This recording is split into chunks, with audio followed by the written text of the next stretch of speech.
हरे भरे खेतों के बीच बसा था एक छोटा सा गांव, बदगांव। यह गांव अपने पुराने मंदिर और रंग बिरंगे हफ्ते के बाजार के लिए जाना जाता था। लेकिन इसकी सबसे खास चीज थी गांव के बाहर बना हुआ एक काला बंगला।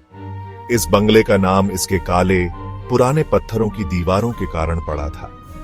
यह बंगला बरसों से खाली पड़ा था, एक अजीब सी खामोशी में डूबा हुआ। गांव वाले इसके बारे में अजीबोगरीब कहानियां सुनाते थे। वे कहते थे कि इस बंगले में इसके पुराने रहने वालों की आत्माएं भटकती हैं। यह बंगला लंबा चौड़ा था, समय के साथ खड़ा एक खामोश पहरेदार। इसकी खिड़कियां अंधेरी खोखली आंखों की तरह थीं, जो हर पल आप पर नजर रखती हुई लगती थी। इसका कभी भव्य रहा प्रवेश द्वार अब झाड़ियों से घिरा हुआ था और भारी लकड़ी का दरवाजा मुश्किल से अपने कब्जों से लटका हुआ था। बंगले के आसपास का माहौल हमेशा भारी रहता था, एक अनकही दहशत से भरा हुआ। यहां तक कि सबसे बहादुर लोग भी इसके पास जाने से हिचकिचाते थे, इसके अंदर छिपे राजों से डरते हुए।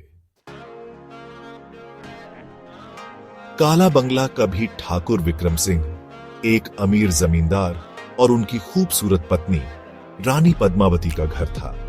उनकी प्रेम कहानी एक किंवदंती की तरह थी, लेकिन उनकी खुशी ज्यादा दिन तक नहीं टिकी। एक तूफानी रात में ठाकुर विक्रम रहस्यमय परिस्थितियों में मृत पाए गए। रानी पद्मावती अपने प्रिय की मृत्यु को सहन न कर सकी और उन्होंने अपनी जान दे दी। कुछ ग्रामीणों का दावा था कि ठाकुर विक्रम की हत्या एक ईर्ष्यालु प्रतिद्वंदी ने की थी। दूसरों ने फुसफुसाते हुए कहा कि रानी पद्मावती ने बुरी शक्तियों से समझौता किया था। हालांकि सच्चाई बंगले की दीवारों के भीतर दबी रही, एक ऐसा रहस्य जिसने पीढ़ियों तक गांव को परेशान किया। बरसों से बंगला कई बार हाथ बदले, लेकिन किसी ने भी ज्यादा दिन वहां रहने की हिम्मत नहीं की। बीते हुए कल की फुसफुसाहटें और परछाइयां सहन करना बहुत मुश्किल था।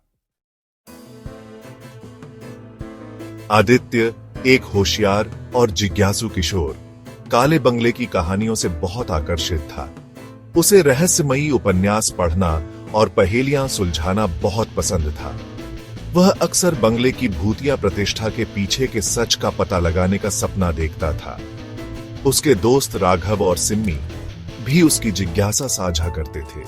तीनों में सबसे लंबा राघव अपनी बहादुरी के लिए जाना जाता था। वह आसानी से डरता नहीं था और हमेशा रोमांच के लिए उत्सुक रहता था। दूसरी ओर सिम्मी ज्यादा सतर्क थी।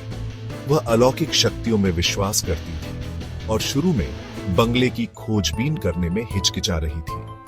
हालांकि उसकी जिज्ञासा हमेशा उस पर हावी हो जाती थी।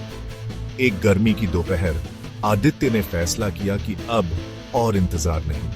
उसने राघव और सिम्मी को काले बंगले की खोजबीन के लिए अपने साथ चलने के लिए मना लिया। जैसे ही दोस्त बंगले के मैदान में कदम रखते हैं, उनके चारों ओर एक ठंडी हवा चलती है। हवा भारी हो जाती है, एकदम घुटने वाली खामोशी से भर जाती है, जो उनकी छाती पर दबाव डालती है। अंदर हर कोने से मकड़ी के जाले लटके हुए थे और कभी-कभी साज सामान धूल से ढका हुआ था। दीवारों पर लगे चित्र उनकी हरकतों को देखते हुए लग रहे थे। उनकी आंखें उनका पीछा कर रही थीं, जैसे ही वे बंगले में आगे बढ़े।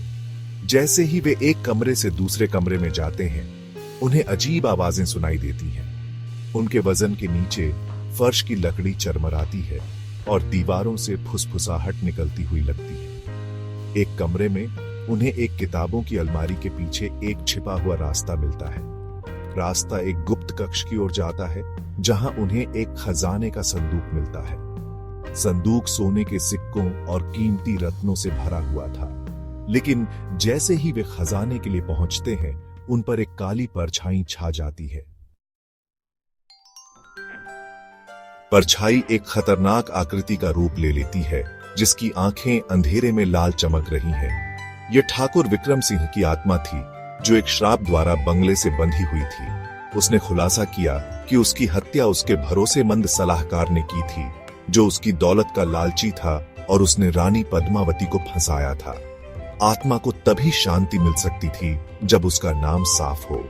बंगले में मिले सुरागों का इस्तेमाल करते हुए आदित्य, राघव और सिम्मी सच्चाई का पता लगाने के लिए निकल पड़ते हैं।